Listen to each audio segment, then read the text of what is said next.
प्रश्न उपस्थित होतो आणि म्हणून हाच मोर्चा आम्ही करत आहोत. दबाणावर पाणी महिनाभर साधारणपणे सगळ्या शिवसैनिकांनी संभाजीनगर आंदोलन केलं. त्याचा आजचा हा शेवटचा आपण पाहतोय हे शेवटचं आंदोलन नाही. हे सगळे जे मोर्चे झाले आमचे प्रत्येक वॉर्डमध्ये झाले, प्रत्येक वस्तीत झाले आणि त्यानंतर आपण पाहतोय अंबादास दानवेजी स्वतः यांनी पुढाकार घेतला होता. आमचे स्थानिक सगळे शिवसैनिक असतील, मग वॉर्ड लेवल ते दिल्लीपर्यंत सगळेच ह्याच्यात उतरले होते.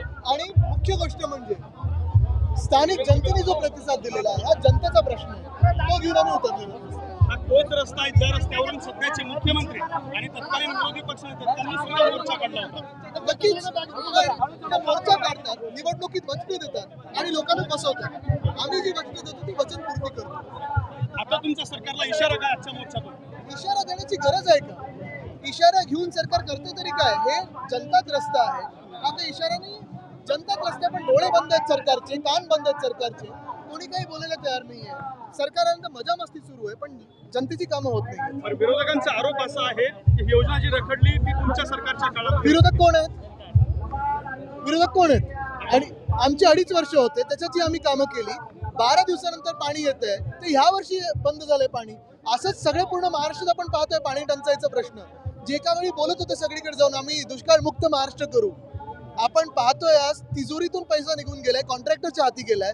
आत्ता पण आम्ही ज्या रस्त्यावरनं येत होतो, नवीन जो महामार्ग झालाय, ॲस्फॉल्टचं काम बेकार, काही काही ठिकाणी खड्डे झालेत, पॅचवर्क सुरू झालेलं आहे. म्हणजे एवढं महाराष्ट्रात भ्रष्टाचार केला कोणी? तर भाजपने केला. महायुतीची सरकार असताना तुमच्या मंत्री होते, केंद्राचे मंत्री होते, मात्र तरी संभाजीनगर पाण्यापासून वंचित आहे. आज देखील आपण पाहतोय की ज्यांना सगळी म्हणजे एवढी ही होती की मला पालकमंत्री बनायचं आहे, जॅकेट शिवून ठेवलंय. सगळे जे काही आमदार खासदार असतील आत्ता सध्या स्थितीला, ते करतायत काय? कोणासाठी प्रश्न उचलतायत? एकामेकांमध्ये जी भांडण चालू आहे ते स्वतःला बंगले पाहिजेत, पालकमंत्री पद पाहिजे, मंत्रीपद पाहिजे म्हणून जनतेसाठी कोणी भांडत नाहीये. आज अंबादास दानवेजी असतील, खैरेसाहेब असतील, आमचे उदयजी आहेत, सगळे जे स्थानिक नेते आहेत, ते थोरातजी, सगळेच हे सगळे लोक प्रत्येक वॉर्डात जाऊन जनतेला भेटून प्रत्येक समस्या ऐकून आज रस्त्यावर आम्ही उतरलेलो आहोत, जनतेसाठी उतरलो आहोत.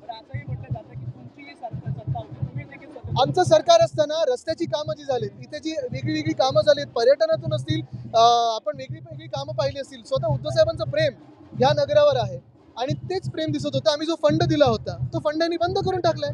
मी स्वतः अजंठा एलोराला 100 कोटी दिलं होतं.